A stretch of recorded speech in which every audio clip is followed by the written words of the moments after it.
ప్రతి కొన్ని సంవత్సరాలకొకసారి మన నిశ్శబ్ద సమాజాల్లోకి బయట నుంచి ఒక గాలి వీస్తుంది. అది విప్లవాత్మక మార్పును వాగ్దానం చేస్తుంది. అది ఋతువులతో రాదు, కానీ ఒక ఇంజిన్ శబ్దంతో, ఆశయంతో వస్తుంది.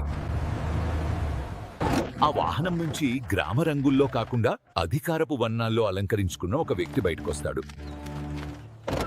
అతడు వ్యక్తుల సముదాయాన్ని కాదు, ఒక ప్రదర్శన కోసం ఎదురుచూస్తున్న ప్రేక్షకులను మాత్రమే చూస్తాడు. ఈ ప్రదర్శనలో కొందరు తాము కోరుకునే అధికారాన్ని ప్రతిబింబంగా చూస్తారు.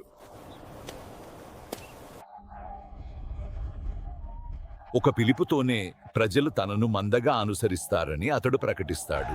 ఈ ప్రదర్శనకు తక్కువ సమయంలోనే కల్పితమైన, నిజమైన భక్తి వెల్లువతో ముద్ర వేయబడుతుంది. అతని అంతర్గత వర్గం మాత్రం నిజాన్ని తెలుసు.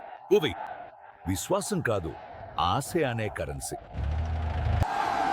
ఈ గౌరవాన్ని అతడు బాధ్యతగా కాకుండా తన గొప్పతనానికి ధృవీకరణగా భావిస్తాడు. వారు తమ అధికార రహస్యాన్ని మెల్లగా చెప్పుకుంటారు. ప్రజల నమ్మకం అందంగా, సంపూర్ణంగా ఉంటుంది. వేదికపై నుంచి చెప్పినది ఏదైనా ప్రజలందరికీ అన్యాయంగా నిజమవుతుందని వారు నమ్ముతారు.